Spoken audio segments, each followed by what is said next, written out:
오늘 본문은 오순절 성령 세례 후에 모여든 군중들을 향하여 베드로가 설교한 말씀 가운데 가장 핵심적인 부분으로서 선하시고 의로우신 예수님을 십자가에 못 박은 불법한 행위에 대해서 우리 주님께서 그들을 꾸짖으시고 책망하시고 우리 주님을 사망의 고통에서 살리셨다고 하는 내용의 말씀입니다.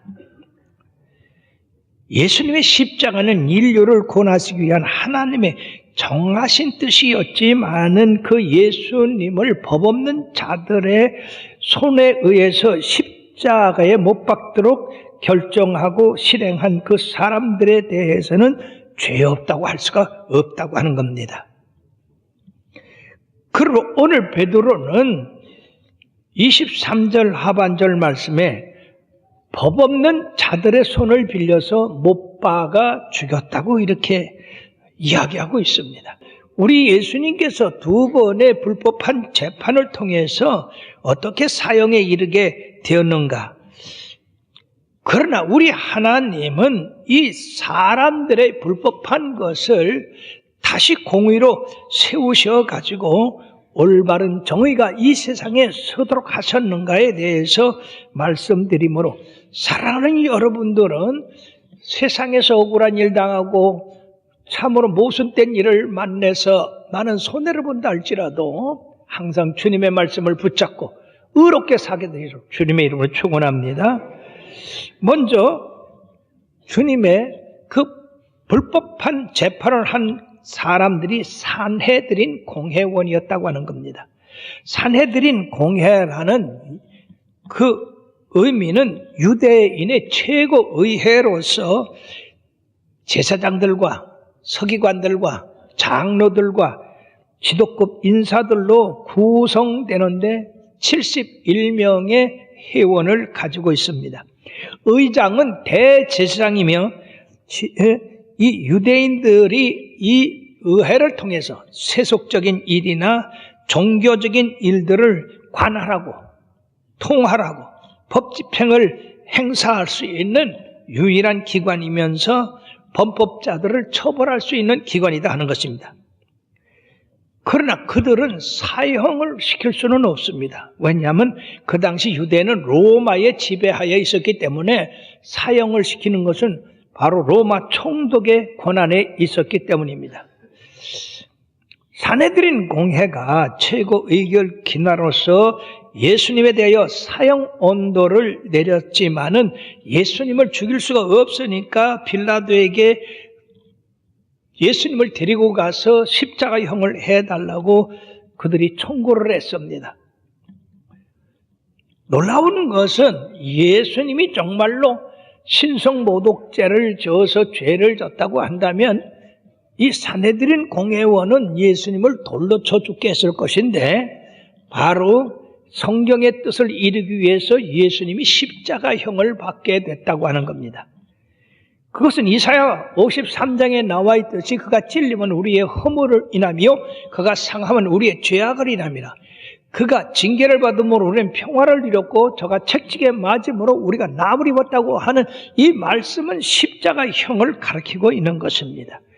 그러므로 우리 하나님은 그 역사의 주인공으로서 예수님께서 십자가에 달리실 것을 미리 이렇게 예언하고 이루셨던 겁니다.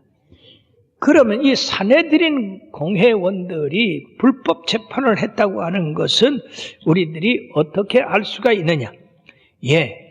이들은 유대 지도자들로서 예수를 어떻게 하든지 처형시키고자 하는 그런 주 목적을 가지고 예수님을 붙잡았기 때문에 그들은 재판이라고 보다는 사실상 요식행위에 불과한 일을 했다고 하는 겁니다.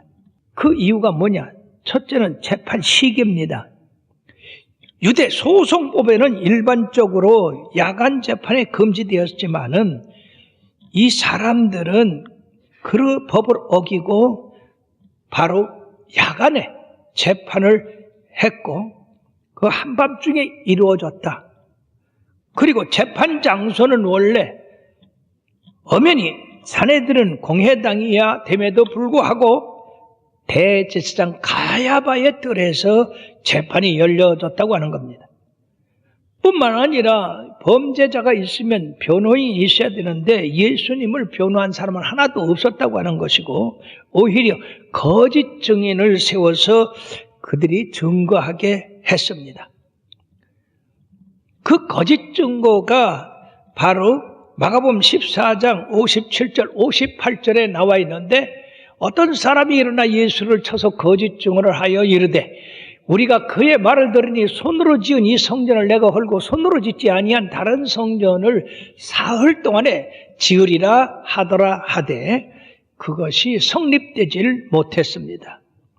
요한복음 2장 19절에 보면 주님께서 한 말씀은 너희가 이 성전을 헐라 내가 사흘 동안에 일으키리라고 한 것이지 예수님이 헐고 짓는다고 한 말씀은 아니다 하는 것입니다.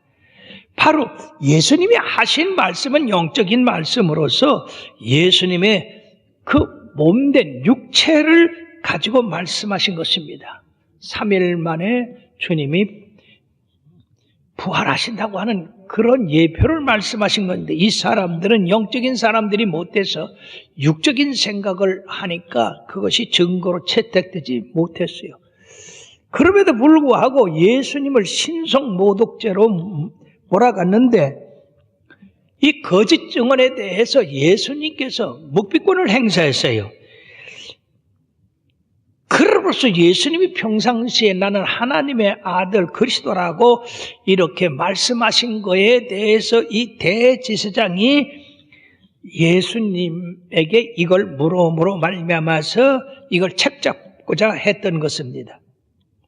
그러므로 마가복음 14장 61절 62절에 보면 침묵하고 아무 대답도 아니하시거늘 대제사장이 다시 물어 이르되 네가 찬송받을 이의 아들 그리스도냐?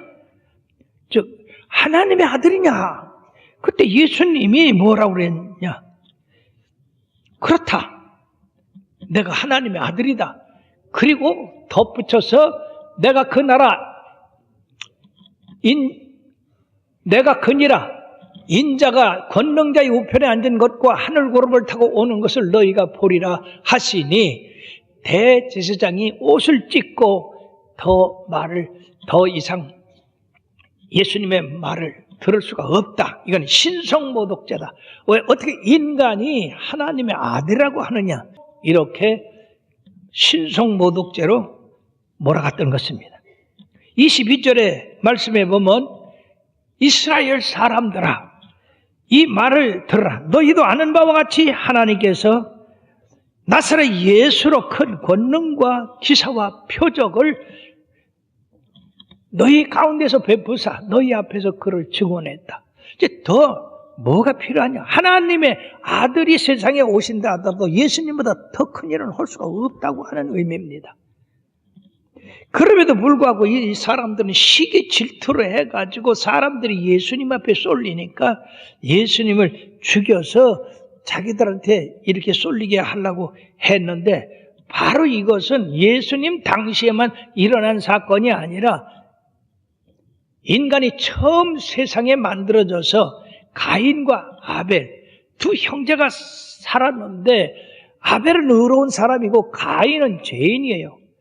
그런데 이 아벨의 제사가 하나님 앞에 연락되고 가인의 제사는 연락되지 않으니까 시기 질투가 나가지고 동생 아벨을 돌로 쳐 죽였습니다. 히브리서에는 이걸 뭐라고 말씀하느냐? 의인을 악인이 쳐서 죽였다. 오늘날도 계속해서 이 세상은 의인을 요구하지 않습니다. 악인들이 많고 마귀에게 사로잡힌 자들이 많아서 의인을 그냥 두지를 아니하고 쳐서 죽이려고 하는 그런 불법이 아주 많습니다. 행행합니다. 그러므로 말미암아서 예수님을 십자가에 못 박도록 내어준 것은 하나님이시지만은 예수님을 십자가에 못 박도록 이렇게 거짓으로 법을 어겨가면서 예수님을 십자가에 못 박은 것은 그들이 당연히 잘못된 것이다.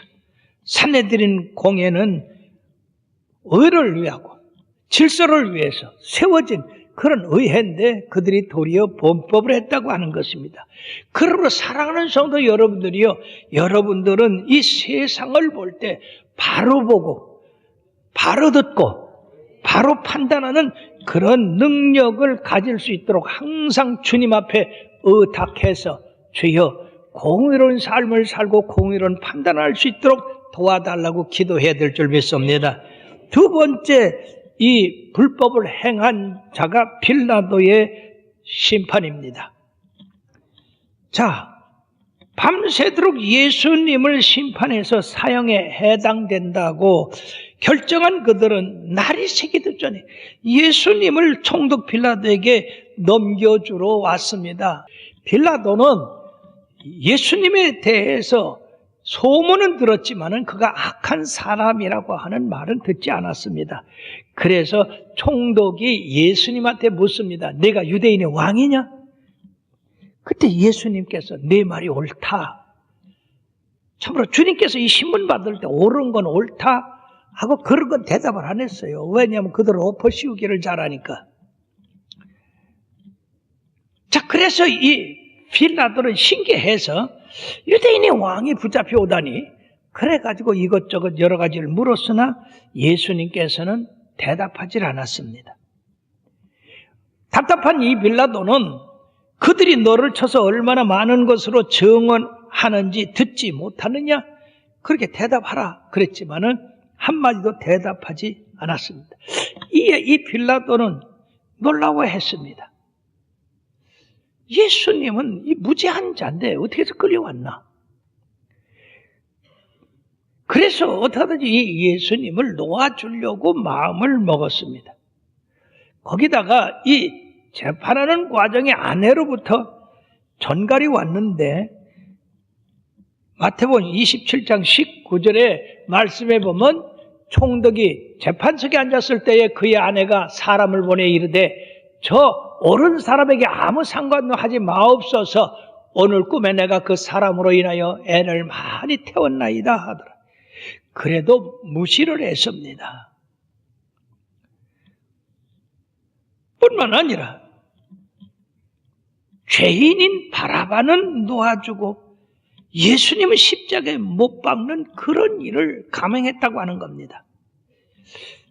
이 명절, 즉 유월절이 오면은 로마 총독은 유대인 죄인 중에 한 사람을 놓아주는 그런 관례가 있습니다. 그런데 그 감옥에 아주 흉악한 죄인인 바라바라한 이 괴수가 감옥에 들어 있습니다. 그래서 예수님을 놓을 심상으로 바로 바라바를 놓아줄까 예수님을 놓아줄까라고 물으면 틀림없이 유대인들이 예수님을 택할 것이다. 왜냐하면 바라바는 밀란을 일으키고 살인하고 도둑질한 그런 강도기 때문에 사람들이 바라바는 놓아달라고 안 하고 예수님을 놓아달라고 하니까 이 기회로 예수님을 살리자.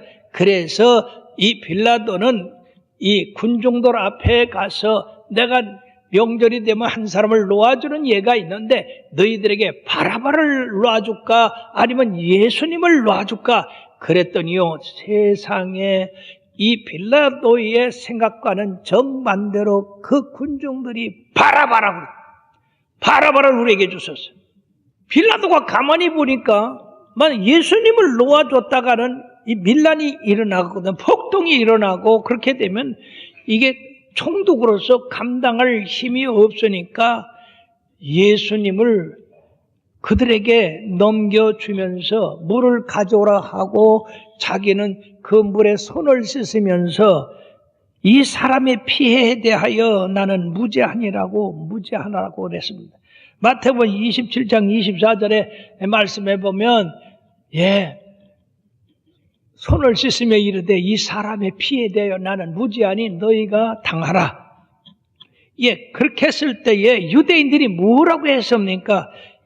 25절에 26절에 보면은 그 백성이 다 대답하여 이르되 그 피를 우리와 우리 자손에게 돌릴지어다 하거늘 이에 바라바는 그들에게 놓아주고 예수는 책찍질하고 십자가에 못 박히게 넘겨줬다고 했습니다. 이 얼마나 불법한 재판입니까? 얼마나 불의한 재판입니까? 얼마나 악한 재판입니까?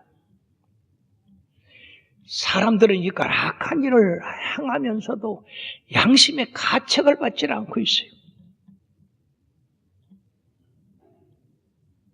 사탄에 의해서 파괴된 이 위계 질서가 그토록 엄청난 일을 당하면서도 아무런 죄의식을 느끼지 못하고 오히려 악에 처하여 있다는 것입니다.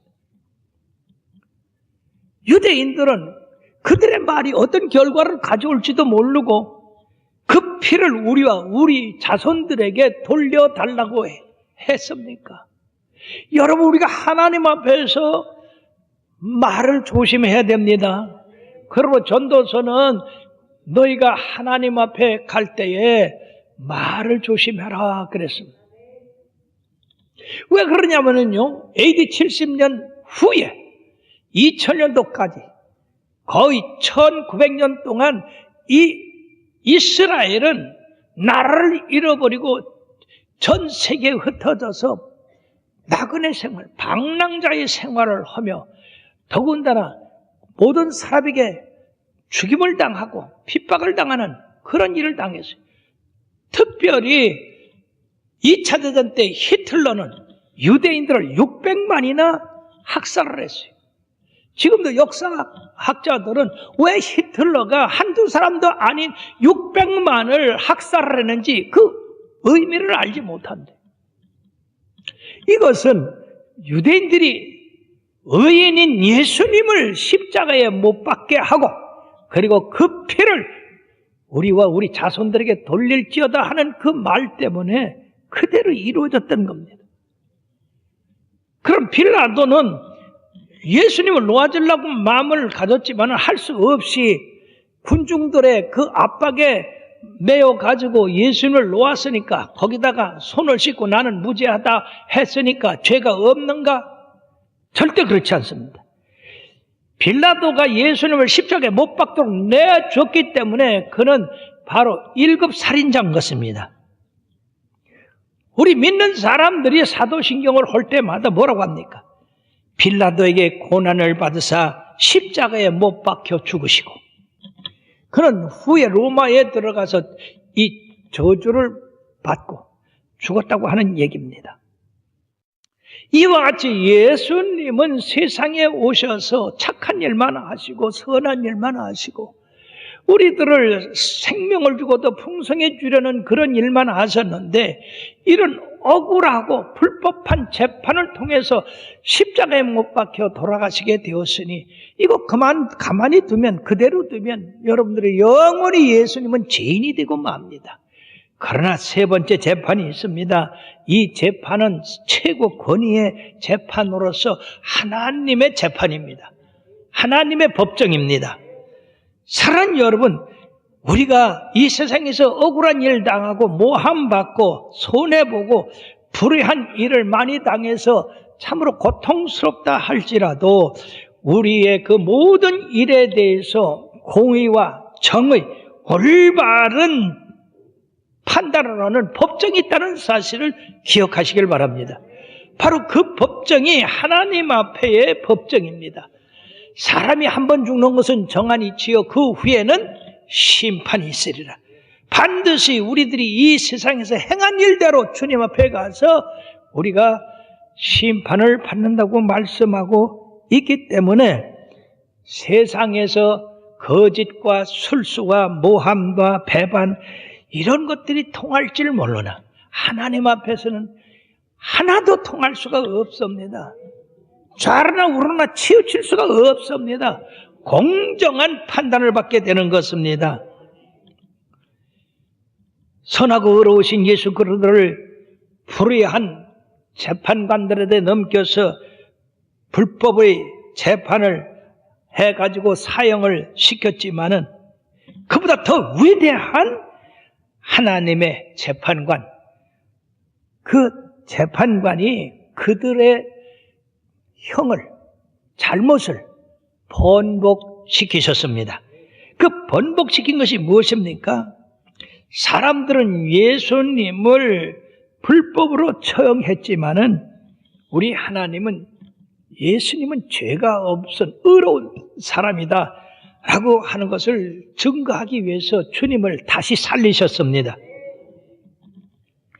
24절에 보면 하나님께서 그를 사망의 고통에서 풀어 살리셨으니 이는 그가 사망에 매여 있을 수 없음이라. 이 세상은 정의, 공의가 없지만 하나님 나라에는 이것이 있다 그 말이에요. 우리가 주를 위해 죽으면 주와 함께 삶을 받는다는 사실을 믿으시길 바랍니다. 그러므로 두 번째는 주님을 법 없는 자들의 손을 빌어서 십자가에 못 박았지만은 그 십자가에 못 박은 것은 하나님의 뜻이었다. 즉 그것은 대속의 십자가였다. 그러나 주님을 십자가에 못 박은 그 사람들은 죄 없다고 할 수가 없다. 왜? 불법을 행했으니까. 그러므로 주님은 우리의 범죄함을 위하여 내어줌이 되고 우리를 의롭다 하시기 위하여 다시 살아나셨다고 말씀하는 것입니다.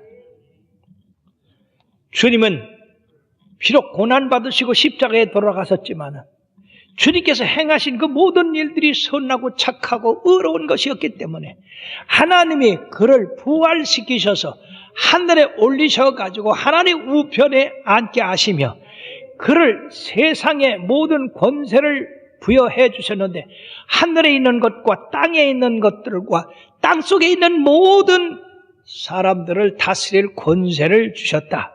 그러므로 모든 왕들과 모든 권세자들이 예수님의 이름에 무릎을 꿇고 심판을 기다린다 하는 것입니다. 사랑하는 여러분들이요, 그러므로 우리는 이 십자가를 통해서 우리 하나님은 우리의 죄를 대속하기 위하여 그 아들을 죽게 하신 그 놀라운 대속의 은총, 그 사랑을 우리들이 기억해야 할 것이며 뿐만 아니라 우리들로 말미암아 예수 믿고 의롭게 됐다고 하는 그 사실 때문에 예수님을 부활시켰었다고 하는 것은 우리로 의롭다 하는 그 증거가 된다 하는 겁니다. 그러므로 우리가 살아있는 동안에 항상 예수 그리스도의 보혈의 피로 죄 사함을 받고 정결한 사람이 되어야 될 줄로 믿습니다. 어떻게 하든지 주님의 계명 안에 살도록 애를 써야 돼요. 주님이 말씀하셨습니다. 너희가 나를 사랑하느냐? 그렇다면 나의 계명 안에 거하라. 내 안에 거하라. 그렇게 말씀하시며 그 안에 거하는 자는 무엇인지 원하는 대로 구하면 주신다고 말씀했습니다. 그러나 주님의 말씀대로 살지 아니하고 불법을 행한 자들에 대해서는 어김없이 주님께서 마태복음 7장 21절에서 23절에 보면 불법을 행한 자여 나를 떠나라고 했습니다. 그들이 예수 믿으면서 나는 교회에서 선지자 노릇하고 큰 권능을 행하고 예언하고 그렇게 했습니다. 그러니까 나는 하늘에 올라가야 되겠습니다. 예수님이 난 널 모른다. 어찌 날 모른단 말입니까? 불법을 행한 자여 나를 떠나라 했습니다. 그러므로 여러분들이 예수 믿어도 올바르게 믿으십시오. 정식으로 믿으십시오. 바르게 믿으시길 바랍니다. 불법에 참여하지도 마시고 불법을 행하지도 마시길 바랍니다. 하나님은 그런 사람들을 법 없다, 겁 없다, 심판 없다 하지 않으십니다. 주님께서 하나님의 아들이라도 겸손하게 되셨습니다. 그러므로 우리가 겸손하게 살아야 됩니다. 주님이 높으신 분이라도 섬김을 받으려 아니하시고 섬기려 하셨습니다. 우리들과 참으로 주님을 섬기는 그런 자리에 있어야 될 줄 압니다.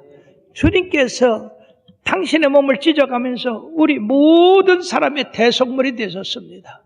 주님이 이처럼 희생하고 그 몸을 찢어 우리의 죄값을 치렀는데 우리는 주님을 위해서 뭘 못하겠습니까? 그런데 너무나 많은 사람들이 이기적으로 주님 앞에 시간 들이는 거 아까워하고 물질 들이는 거 아까워하고 헌신하는 거 아까워하고 왜 그럽니까? 그 인간의 생각이요. 성경은 열심을 내라, 부지런해라, 깨어 기도하라, 끊임없이 전도하라. 계속해서 우리로 말미암아 열심을 내게 하시는 주님이십니다. 그러로 사랑하는 여러분들이요, 세상 살아가면서 억울한 일 많이 당하지요. 불법한 일 때문에 고통당하지요. 그래도 여러분들이요, 불평하고 원망하지 마시고 억울하다고 생각하지 마시고 언젠가 주님께서 나의 의로움을 알아줄 때가 있다. 나의 선함과 착함을 주님께서 칭찬해 주실 날이 올 것이다. 그러므로 열심히 충성하고 열심히 주의 사랑 베풀어서 바로 이 땅에서 여러분들 통해서 작은 예수들, 작은 불빛들이 되어 어둠에 점점 어두워져가는 이 세상을 밝은 빛으로 인도하는 아름다운 성도들 되기를 주의 이름으로 축원합니다.